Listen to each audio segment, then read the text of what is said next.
Welcome back, America. I'm here with former U.S. Air Force Brigadier General. I love the sound of Brigadier General. Rob Spalding, also Hudson Institute Senior Fellow, Semper.ai CEO and founder. General, I'm very concerned about the state of our national security and military, particularly with this commander-in-chief. I watch what he's doing to the Israelis in the entire Middle East, where he's basically lit a fire over there, and he's rearming the enemy. I watched him meet with Xi. I am extremely concerned about what they were discussing and how they were discussing it, for obvious reasons. I look at Ukraine and Russia. I'm not one of those Republicans who feel we ought to cut and run with Ukraine, but I am one of those people who thinks that Joe Biden doesn't want them to win. And I am very concerned about what's happening to the Ukrainian citizens and the country over there as this grinds on and grinds on and grinds on. He seems to try to want to, his re-engineering, he and his Poison Ivy League eggheads, re-engineer the world and so forth. But now my question.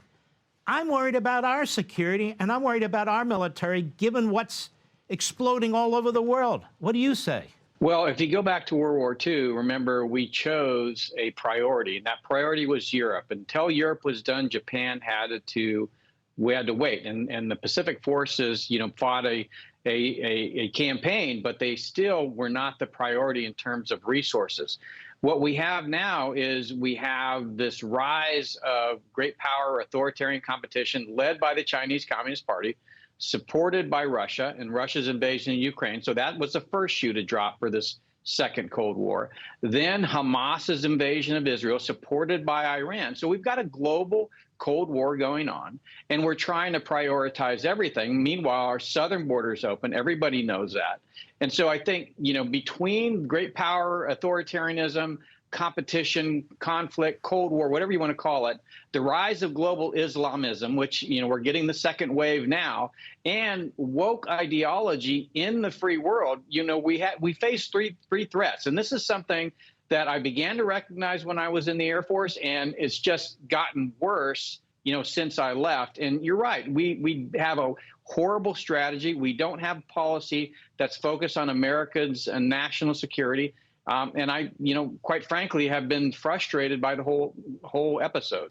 I mean, the big battle with the Department of Defense right now and the administration is over them paying for transportation for abortions. They can't meet their enlistment numbers in an all-volunteer military. That is a disaster. I'm very concerned that we're actually being outgunned now.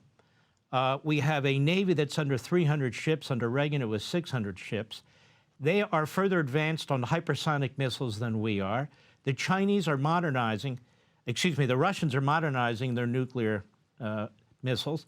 The Chinese are building them as fast as they possibly can. We're doing none of these things. He's got a 19% increase for the EPA budget, a 3% for the defense budget, when it ought to be reversed in so many ways. I just feel like we're hollowing out our ability to defend ourselves, and psychologically, we don't have a president or administration that is explaining the real dangers that this country faces. Well, I think, right. They don't understand that our supply chain starts and ends in China. So if you're going to fight a war with China, for example, where are you going to get all the parts and pieces to support that war machine? And that's the challenge we face. We have to go back to Eisenhower's strategy after World War II for the Cold War. And that was really to muster our resources, to build our industrial base, focus on science and technology and manufacturing, building our economic capacity here at home, while we basically use nuclear weapons as a deterrent. And we're going to have to pull out the same strategy. We could not, back then, we could not meet the conventional power in Europe of the Soviet Union. We can't meet it here with China. And so we're going to have to focus on nuclear weapons, and we're going to have to go back to a lot of the same Cold War strategies we had before. How about Reagan's strategy for defeating the Soviet Union? It sounds a little bit like what you're talking about. That is, build the strongest kick-ass economy on the face of the earth with the most cutting-edge technology possible. Yes, building up our military as well, but it all starts with the economy. That's your point. That's correct. And don't forget that Reagan had the benefit of a number of administrations that were pursuing this very limited conventional military budget, focusing on nuclear weapons, and then using most of the money to build our industrial base, our productivity, our ability to then he could turn to that big industrial base and the big science and technology investment that they've made over several decades and say, let's basically end it now. And so what's going on? The Chinese have basically learned from that and are basically repeating the same strategy, except now we're on the other side. So they own the industrial base.